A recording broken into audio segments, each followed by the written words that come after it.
Hi guys! Welcome to another episode of Attorney Javier Law Vlog. Today we continue with the final topic on the series on the law of agency. And specifically, we'll be discussing the modes of extinguishment of the contract of agency.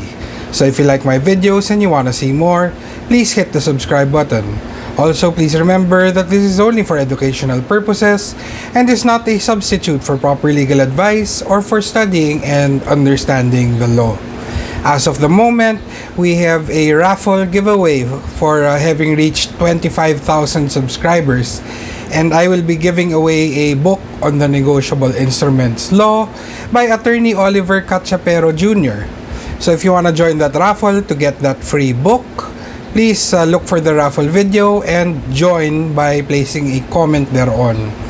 I will be drawing the winner through a random comment picker app, and I will hold the draw through a YouTube live video on March 14, 2021. Okay? And when this channel reaches 30,000 subscribers, I will be giving away a book on special commercial laws. Okay? Please just stay tuned and invite more subscribers. Okay? So now let's begin. Now we move, as I said earlier, into the final topic of this series, the extinguishment of the contract of agency. Remember that since the contract of agency is a special contract, you first apply the specific rules for agency, and in the absence or deficiency of the rules, agency will still be subject to the general principles of obligations and contracts. Therefore, the general modes of extinguishing obligations will also apply to a contract of agency. That said, the law in Article 1919 gives us the specific modes of extinguishing a contract of agency. So, an agency is extinguished by its revocation. Second, by the withdrawal of the agent. Third, by the death, civil interdiction, insanity, or insolvency of the principal or of the agent. Fourth, by the dissolution of the firm or corporation which entrusted or accepted the agency. Fifth, by the accomplishment of the object or purpose of the agency. And sixth, by the expiration of the period for which the agency was constituted. Okay? Remember, the modes of extinguishment of obligations such as payment, loss, condonation, confusion, compensation, and novation, they also apply to a contract of agency. And now let's begin with the first mode of extinguishment provided for under Article 1919. Specifically, a contract of agency will be extinguished by its revocation. Under Article 1920, the principal may revoke the agency at will. Okay? At his own behest, at his will.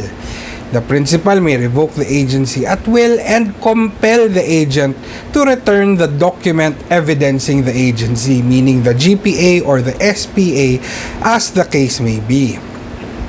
Such revocation may be express. It may also be implied. Take note, however, that revocation is different from renunciation. What we are talking about now is revocation, and this is when the agency is terminated by the principal. Renunciation, on the other hand, is different, and that is covered in the next mode of extinguishment because it is the withdrawal of the agent from the agency. So, revocation is by the principal and renunciation is by the agent. Now, generally, a contract of agency is revocable. Okay, it may be revoked because it is a personal contract of representation based on trust and confidence, which is reposed by the principal on his agent. As the power of the agent to act depends on the will of the principal, the power of the agent ceases or will end when the will is withdrawn by the principal. Therefore, Generally, agency may be revoked by the principal at will, and the principal may compel the agent to return the document evidencing the agency. And when two or more principals have granted a power of attorney for a common transaction, they are solidarily liable to the agent for all the consequences of the agency. So any one of them may revoke the agency without the consent of the others. And that is under Article 1925. Okay? That said, Article 1927 gives us the exceptions to the rule that a contract of agency is revocable at the will of the principal. First exception, if a bilateral contract depends upon it, or if it is the means of fulfilling an obligation already contracted, or if a partner is appointed manager of a partnership in the contract of partnership and his removal from the management is unjustifiable. So take note of those three exceptions. Okay? Simply put, an agency is not revocable at the will of the principal if the agency is created for the mutual interest of both the principal and the agent, or in the interest of a third person who has accepted the stipulation in his favor. Which brings us to the topic of agency coupled with an interest. Okay? So a contract of agency is not revocable at will when it is coupled with an interest, because the agency becomes part of another obligation. It is not solely the right of the principal but also the rights of the agent and the rights of the third person which will be affected. So because other rights are affected, the agency cannot be revoked at the sole will of the principal. Remember your obligon, specifically the discussion on stipulation por atrui. In other words, an agency is deemed to be one coupled with an interest if it is established for the mutual benefit of the principal and of the agent, or for the interests of the principal and of third persons. And it cannot be revoked by the principal so long as the interest of the agent or of a third person subsists. In an agency coupled with an interest, the agent's interest must be in the subject matter of the power conferred, and not merely an interest in the exercise of the power because it entitles him to compensation. In other words, his interest should not just be in his commission. When an agent's interest is confined to earning his agreed compensation, the agency is not one coupled with an interest, since an agent's interest in obtaining his compensation as such an agent is an ordinary incident. Okay? It's an ordinary incident of the agency relationship. As an agency is coupled with an interest where the agent has parted with value or has incurred liability at the principal's request, looking to the exercise of the power as the means of reimbursement or indemnity. An easy example for you to understand is the case of Republic versus Evangelista, where a certain Legazpi wanted to search for treasure in his land in Bulacan. So he appointed a certain Gutierrez as his agent to deal with the treasure hunting activities, to file cases against trespassers, and the agreement was Legazpi would give Gutierrez 40% of the treasure that may be found. So, in this case, the petitioners in this case were alleged to have trespassed in Legazpi's land. So, Gutierrez being appointed he was the one who filed the case for damages and injunction against the petitioners. In so filing the case, Gutierrez hired a certain attorney Adaza, saying that that lawyer will be paid with 30% of Legazpi's share in the treasure found. Also, there are two important factors now, Gutierrez, as the person who will be handling the treasure hunting activities, was to be given 40% of the treasure that may be found. And then Gutierrez hired a lawyer who will be paid with 30% of Legazpi's share in the treasure found. Now, petitioners were alleged to have trespassed in the land, no? So Gutierrez filed the case against them. Now, the petitioners sought to have the case dismissed. No, they filed a motion to dismiss by saying that there was no real party in interest because the agency had allegedly been already revoked by Legazpi through a deed of revocation. So they're saying, no, you're no longer Gutierrez, you're no longer the agent because there was a deed of revocation. Okay? But the Supreme Court disagreed, saying that the agency here is one coupled with an interest because a bilateral contract depends on it. In the words of the Supreme Court, Gutierrez and Attorney Adaza have an interest in the subject matter of the agency, specifically in the treasure that may be found in the land. This bilateral contract depends on the agency and thus renders it as one coupled with an interest, irrevocable at the sole will of the principal Legazpi. When an agency is constituted as a clause in a bilateral contract, meaning when the agency is inserted into another agreement, then the agency ceases to be revocable at the pleasure of the principal, as the agency shall now follow the condition of the bilateral agreement. Consequently, the deed of revocation executed by Legazpi has no effect. De Leon, in his book, also gives other simple examples. I'll give one, but you can just read the others, no? So, where X borrows money from Y, with X giving property as a pledge, allowing Y to dispose of the property in case of X's default, then Y in this case is constituted as an agent of X for the purpose of disposing of the property in case of default.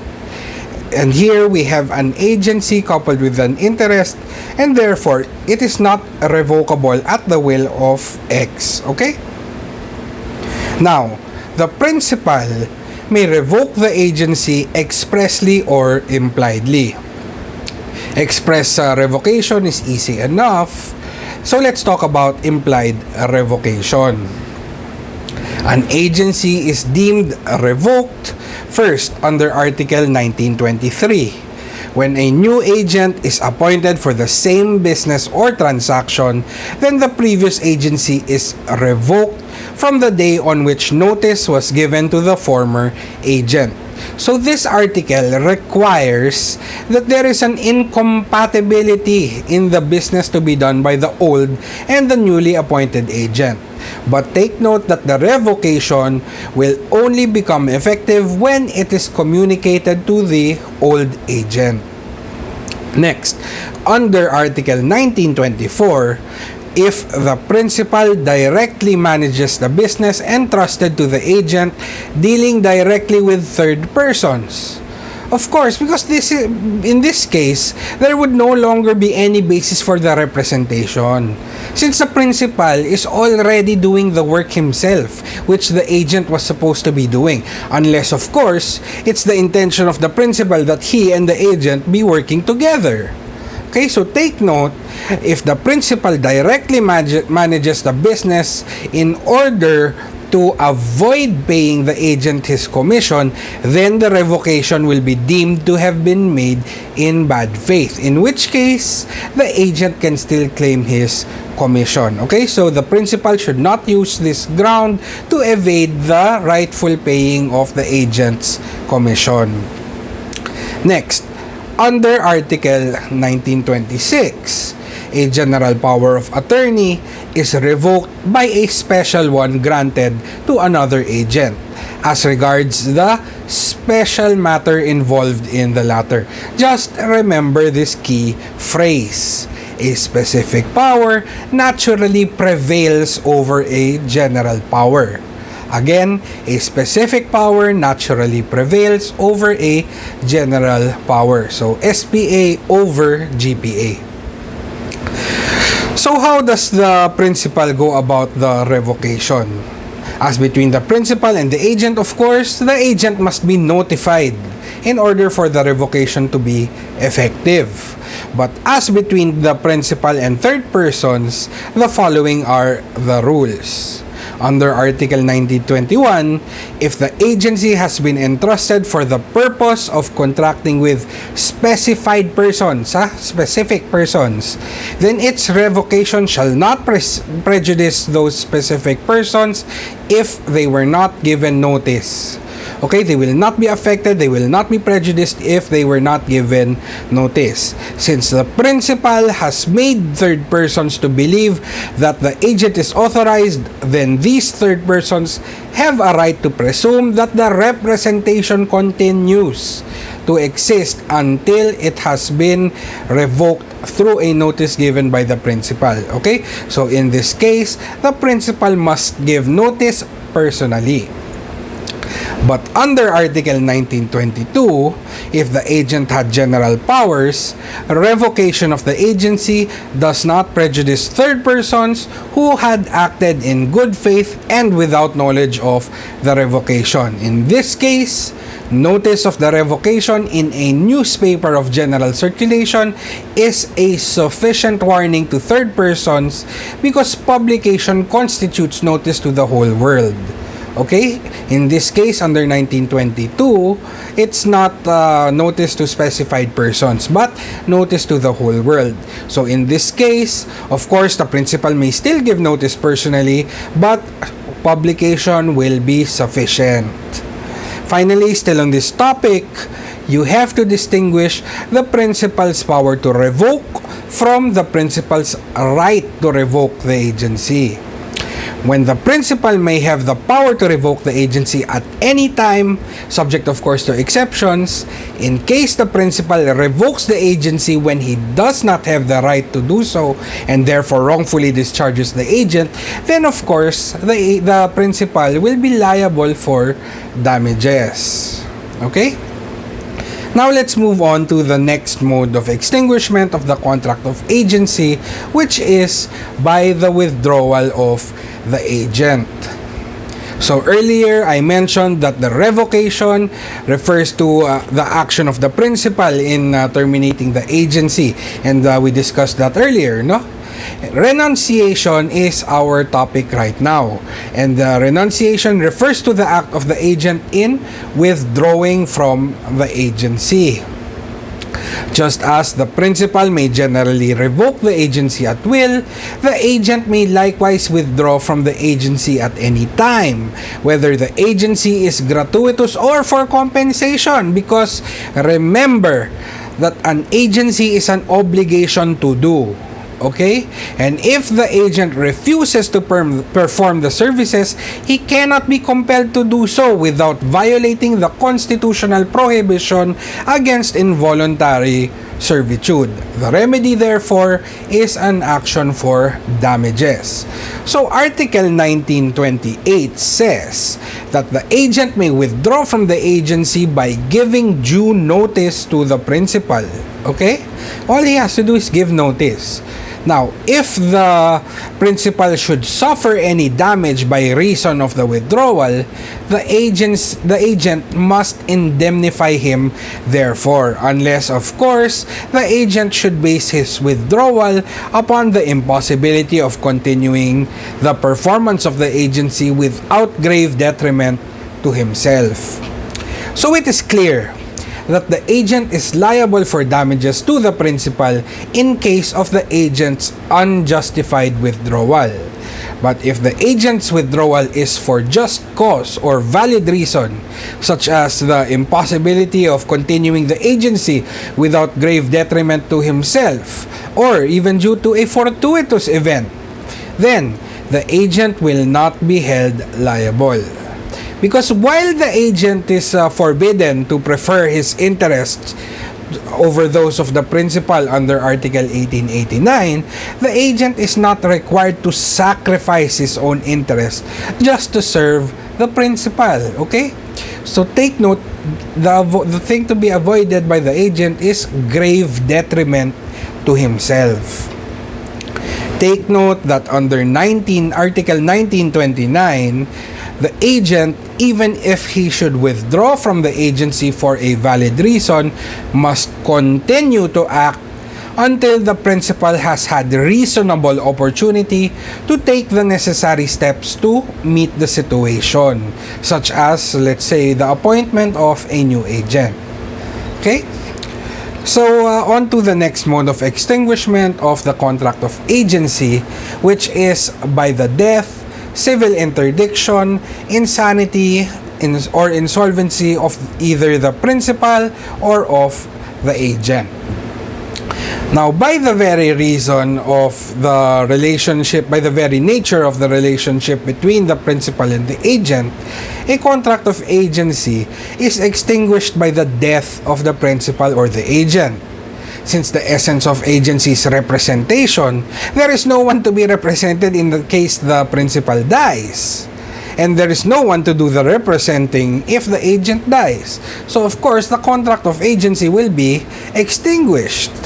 However, take note of Article 1930 as an exception, which states that the agency shall remain in full force and effect even after the death of the principal if it has been constituted in the common interest of the latter and of the agent, or in the interest of a third person who has accepted the stipulation in his favor. Again, I've discussed this earlier under the topic of agency coupled with interest. Please just review that portion. Okay? Now, in case the principal dies, this does not mean that the agent is no longer has any obligation, no? While the agency is extinguished upon the death of the principal, the agent still has the obligation to finish the business already begun on the death of the principal should delay entail any danger. And this is provided for in the second paragraph of Article 1884.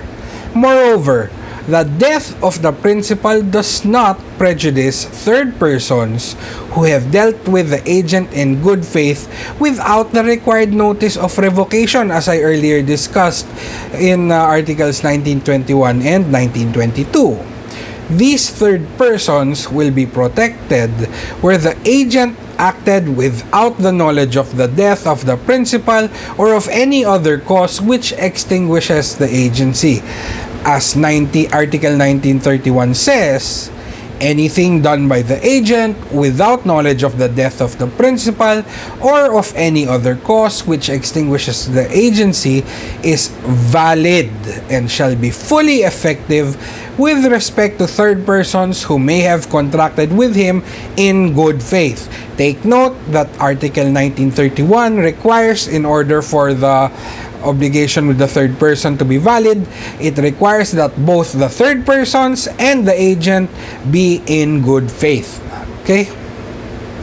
Now, if it is the agent that dies, the agency is also extinguished. Okay? And under Article 1932, the agent's heirs must notify the principal of the death of the agent. Okay? And in the meantime, the heirs of the agent must adopt such measures as the circumstances may demand in the interest of the principal. Okay? This duty of the heirs, no, is also known as agency by operation of law. They must still take care of the business of the principal on behalf of the agent who died. Take note that it is not only death that is provided for under this mode, but also civil interdiction, insanity, or insolvency.